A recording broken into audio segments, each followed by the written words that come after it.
Malu saya sebenarnya. Kalau anak emas lah kan. Efek bas. Husin, Ya, saya- tahniah. Pasti yang ke-11 ramai dah sangka semua orang memang pun mengharapkan awak yang masuk. Di atas bakat awak tempoh hari. Okey, tapi nak tanya terlebih dahulu untuk awak sendiri. Tak penat Husin? Penat lah, tapi nak buat macam mana? Kita kalau nak berjaya, kenalah susah-susah dulu kan, baru senang. So saya hadaplah benda tu. Saya minta orang supaya doakan saya punya kesihatan sihat je, supaya saya boleh berikan komitmen yang terbaik lah. Keadaan awak sekarang okey? Ha? Keadaan awak sekarang okey? Sihat lah sekarang ni buat masa ni? Alhamdulillah okey, tapi ada sikit lah, batuk sikit. Itu pun sebab saya masih minum ais. Ingat jangan minum ais. Husin, bila awak dapat tahu sebenarnya awak akan menjadi salah seorang peserta? 2 hari lepas jugalah. Okay. So awak macam mana, apa perasaan awak ketika itulah bila dapat peluang? Saya macam Alhamdulillah masuk lagi TV. Saya suka TV ni. Peluang yang sangat bernilai kan masuk TV kan.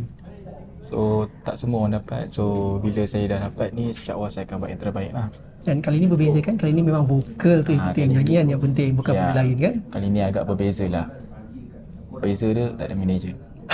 Tak ada manager. So saya akan berikan komitmen yang lebih bagus lah.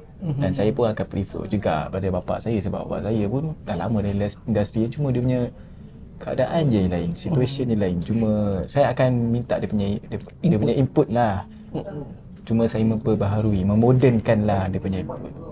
Husin, untuk Husin sendiri lah Husin, adakah Husin masih satu kelebihan untuk Husin kerana Husin dah berada di pentas yang sama untuk 10 minggu sebelum ini berbanding dengan peserta-peserta lain kan? Maknanya Husin dah tahu, peminat pun dah ramai. Bila Husin naik tadi satu hall, Husin dengar kan? Malu saya sebenarnya. Malu. So adakah ini satu kelebihan untuk Husin kerana Husin memang dah ada pengalaman di atas pentas yang sama, peminat pun dah ramai. Maknanya mungkin Husin tak segemuruh terlebih dahulu. Maknanya Husin dah lebih macam bola sepak lah, dah warm up. Ya betul, saya pun ada rasa betul sebab dah ramai orang kenal lah. Sebab kita kena buat lagi betul-betul lah. Sebab kita pun dah PTTM. So tak boleh tunjuk macam kita ni baru lagi. So kita kena maintain. Tu bapak saya kata, stay on top, be humble, buckle up. So stay on top je, jangan bawah. Apa boleh. Tapi saya anggap peserta big stage ni, saya tak rasa macam pesaing pun. Saya cuma anggap orang ni sebagai keluarga saya sendiri, supaya saya boleh improvekan diri saya dan saya boleh berkongsi ilmu kan. Tapi hari pertama je dah standing ovation Ada sedikit rasa tekanan tak mungkin apabila semua orang menaruh harapan yang tinggi untuk awak. Standing ovation lagi untuk minggu-minggu akan datang. So minggu pertama je awak dah menunjukkan sesuatu yang baik kan, cukup baik untuk semua orang tengok. Peminat semua orang ramai. So macam mana perasaan awak bila dah masuk minggu pertama, tengok penonton, tengok juri, tekanan tu akan ada ke tidak? Tekanan tu mesti ada, sebab kalau tak ada tu macam kita tak bersedia tau. Kalau ada tu dia orang kata baguslah, sebab kita ada persediaan kan. Orang kata memang baguslah benda, ada kita rasa macam nervous, bukan takut sangat, dia takut macam berhadapan dengan orang kan. So saya harap buat yang terbaik tu je lah. Satu lah mungkin soalan terakhir. Soalan ini soalan yang cukup emas lah. Bila ada yang mengatakan bahawasanya Husin mungkin anak emas kepada pihak Astro, apabila menjadi peserta yang ke-11, dan lebih-lebih lagi tiba-tiba Husin seorang yang tak dapat lagu Husin minggu depan baru nak diumumkan. Seperti itu. Apa komen Husin lah bila dia orang kata macam Husin ni bakal jadi anak emas Astro dan memang Husin lah mungkin jadi juara big stage. Awal-awal lagi orang dah berbicara sebegitulah kan, dah buat persepsi yang kurang baik sebegitu. Apa Husin boleh cakap pada mereka? Pada saya nak buat macam mana netizen kan. Mulut netizen kita nak buat macam mana. So tak semua manusia yang suka kita. So kita buat baik je lah. Orang tak suka kita buat baik je.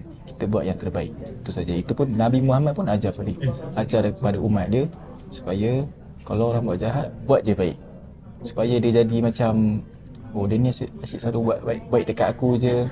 Dia mesti jahat ni tak lama jahat ni. Dia akan berubah juga. So insya-Allah saya akan buat yang terbaik je. Tu je. Doakan saya kesihatan je. Tu je saya minta. Kalau anak emas lah kan, takkanlah saya nombor 1 kan. Saya nombor 4 lah. Baik, Husin, last one untuk peminat-peminat anda yang gembira hari ni. Kalau baca dekat thread tadi, semua kata yes Husin, semua gembira. Semua memang mendoakan yang terbaik untuk awak kan. So untuk mereka, apa yang awak katakan? Kepada peminat dan fans saya, terima kasih. Vote saya, tak henti korang vote saya daripada minggu first lagi sampai saya masuk big stage. Korang memang baik sangat. So insyaAllah saya akan buat yang terbaik. Setiap minggu saya akan buat yang terbaik kepada korang. Sebab korang, tanpa korang siapalah saya kan. Sebab korang lah saya jadi macam ni. So insyaAllah doakan saya punya kesihatan sentiasa baik. Itu je saya minta. Dan saya akan bagi lebih komitmen lagi lah, InsyaAllah. Tahniah Hussein, semoga berjaya. Ramai sebenarnya rindukan ayah awak punya nyanyian sebagai pembuka. Nanti saya akan ni saya buatkan gimmick sikit Hussein lah. korang tunggukan je. Dia rasa tak boleh bagi tahu. Oh, tak boleh bagi tahu, tak boleh bagi tahu lagi. Tiba-tiba Tapi betul, saya tahu Hussein pun tahu. saya je tahu, saya tak bagi tahu. Okey, good luck Hussein. Okey, baik, terima kasih. Bye.